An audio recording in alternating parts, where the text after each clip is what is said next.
بسم اللہ الرحمن الرحیم۔ راوی کہتا ہے قاسم بن کچھ کر کے اس کا نام ہے، امام تقی علیہ الصلوۃ والسلام کی خدمت میں حاضر ہوتا ہے، صلی علی محمد، امام کی خدمت میں حاضر ہوتا ہے اور امام سے پوچھتا ہے کہ میں بہرحال میں ابھی خانہ خدا میں مجھے شرف حاصل ہوا تو میں نے رسول خدا کی طرف سے طواف کیا، ان کی نیابت میں کیا، باقی ائمہ کی طرف سے کیا، اور پھر آخر میں کہا کہ میں نے آپ کی جد کی طرف سے بھی کیا۔ تو کہا تو جی کہتا کہ میں بی کے لیے کبھی کبھی کرتا ہوں۔ تو انہوں نے کہا کہ نہیں، اگر دوبارہ مشرف ہو تو سب سے پہلے ہماری جد، ہماری ماں کے لیے سب سے پہلے طواف کیا کرو۔ کہا کیوں؟ کہا ان کی منزلت اور مقام سب سے بالا تر ہے، اسی لیے امام ہادی فرماتے ہیں کہ ہم جس طرح تم پر حجت ہیں، ہماری جد فاطمہ ہم پر حجت ہے۔ خوب یہ ظاہر ہے وہ کردار، وہ کہ 18 سال زندگی ہے، 18 سال کیا زندگی ہوتی ہے؟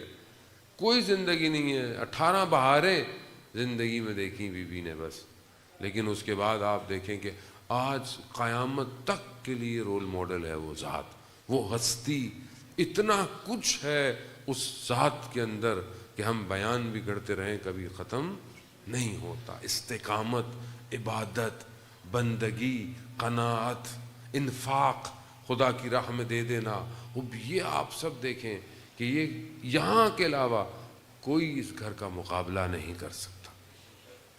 یعنی آپ وجود دیکھیں کہ بیوی مریض ہیں اور ان کو ایک انار کی ضرورت ہے، لیکن مولا کائنات کے پاس نہیں ہے کہ وہ لائیں، تو بیوی نے اپنی چادر دی کہ جائیں اس کو رکھوا کر قرض لیں۔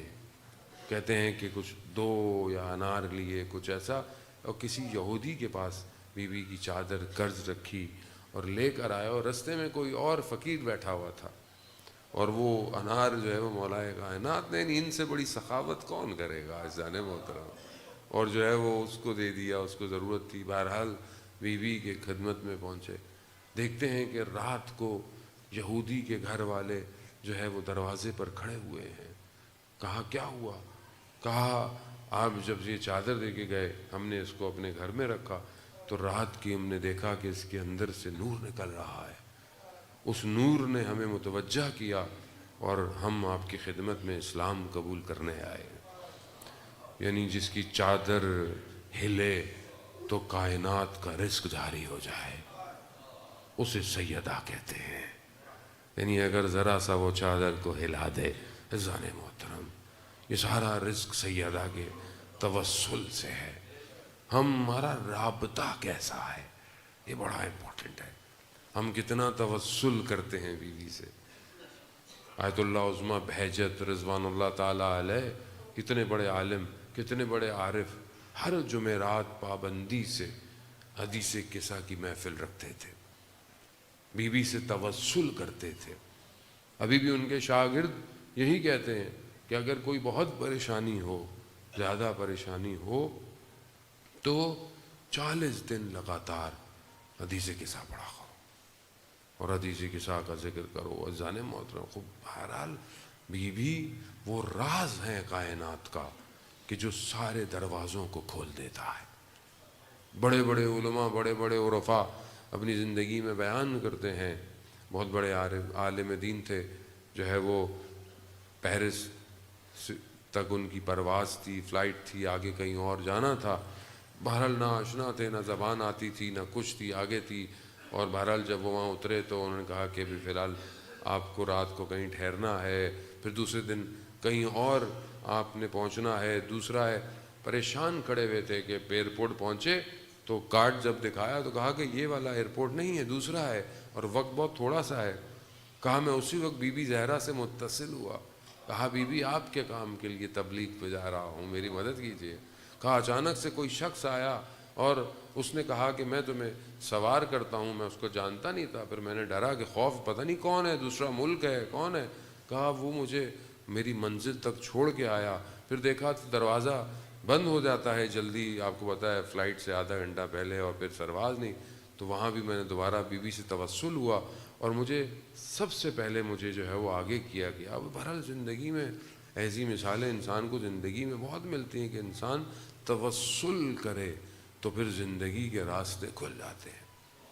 بڑے بڑے شہداء اپنی زندگیوں کے بارے میں لکھتے ہیں کہ جب ہمیں شکنجوں میں ڈالا گیا، ہمیں مارا گیا، تو ہماری ذات سے 8 سال عراق کی وار تھی، جب ایک پورے گروہ کو پکڑا گیا، اس میں ایک سید تھے، تو انہوں نے کہا کہ ہماری بات مانو۔ جب نہیں مانی تو انہوں نے کہا کہ جو ہے وہ خاردار تاروں سے جب اس سید کو مارا گیا تو جیسے ہی وہ تار ان کے سینوں پہ پڑتی تھی تو وہ صرف یا زہرا منہ سے نکلتا تھا، اور کہہ رہے جب اتنا مارا گیا کہ خون خون ہو گئے اور سینے کی ان کی بھی پسلیاں ٹوٹ گئیں، تو کہا یا سیدہ گواہ رہیے گا، آپ اپنے وقت کے امام کے لیے آپ نے اپنی پسلیاں توڑوا دیں، ہم نے بھی راہ حق میں اپنے آپ کو قربان کر دیا۔ یہ ہے رابطہ، یہ ہے توسل، یہ ہے کہ انسان اپنی زندگی میں بیوی کو دیکھ رہا ہے۔ عزیزان محترم، ہم جو اتنی زندگی میں مشکلات ہیں، گرفتاریاں ہیں، پریشانیاں ہیں، ہم اس در سے کتنے جڑے ہوئے ہیں، ہم کتنا توسل کرتے ہیں، کتنا ان کی بارگاہ میں جاتے ہیں۔ عزیزان محترم، بہرحال وقت جو ہے وہ کم ہے۔ حاج مرزوق کے بارے میں کہ جنہوں نے تہران میں عزاداری کو ایک نئے طریقے سے قائم کیا، مشہور تھے عراق کے اندر عزاداری اور خاص قسم کے ماتم کے لیے، تو کہتے ہیں علماء انہیں کہتے تھے کہ آپ جو ہے وہ تہران تشریف لے کے جائیں، تو نہیں جاتے تھے، مگر خواب میں انہوں نے سید الشہداء کو دیکھا جنہوں نے انہیں کہا کہ آپ وہاں جائیں، ان کے کہنے پر آ گئے۔ آج یکتا کہتے ہیں کہ میں جب ان کے آخری ایام میں زندگی سے ان سے ملنے گیا تو انہوں نے مجھے بتایا کہ میں کچھ دن پہلے شدید مریض تھا، مجھے بخار تھا، اور جب انسان کو بخار ہو تو گلا خشک ہو جاتا ہے، تو مجھے پیاس کی شدت محسوس ہوئی، اور جیسے ہی پیاس ہوئی تو میری 3 بیٹیاں تھیں، میں نے ان کو پکارا، ایک راضیہ، ایک مرضیہ، ایک فاطمہ۔ میں نے پہلے راضیہ کہا تو میں نے دیکھا ایک نقاب پوش خاتون تشریف لائی ہیں، پھر میں نے کہا مرضیہ، تو وہ خاتون اور آگے بڑھیں، پھر میں نے کہا فاطمہ، تو ان خاتون نے مجھے گلاس دکھایا، کہا ہم آ گئے ہیں نا تمہیں پانی پلانے۔ تو حاج مرزوق کہتے ہیں کہ میں نے کہا بی بی میں جانتا ہوں کہ آپ آئی ہیں، لیکن ادب اور احترام کا تقاضا، میں کیسے آپ سے پانی پیوں؟ کہا حاج مرزوق تم نے ساری زندگی ہمارے بیٹے کی نوکری کی ہے، ہم آخری وقت تمہارے لیے پانی لے کر آئے۔ وہ انسان ظاہر ہے اس مقام پہ پہنچ جاتا ہے عزاداران محترم کہ جب پانی دیا تو پھر بی بی نے کہا حاج مرزوق ہمارے لیے مصائب نہیں پڑھو گے؟ تو کہا بی بی ڈاکٹروں نے منع کیا ہے، دل کی حالت ایسی، مگر آپ جو حکم فرمائیں۔ تو بہرحال بی بی نے امر فرمایا کہ حاج مرزوق علی اصغر کے مصائب پڑھو۔ بہرحال بچے کے مصائب سخت ہوتے ہیں، بیوی بھی جانتی تھیں کہ میرے بیٹے کو کت مشکلات کا سامنا کرنا پڑ گیا۔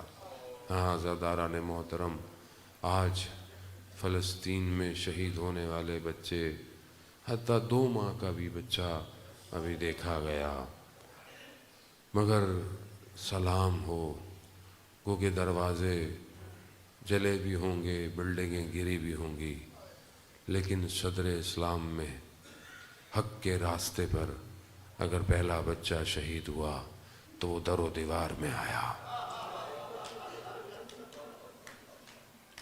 اس وقت اگر مسلمانوں نے استقامت دکھائی ہوتی تو آج فلسطین کے بچے شہید نہ ہوتے۔ عزیزان محترم، اس وقت اگر دروازے کو جلنے سے روک دیا جاتا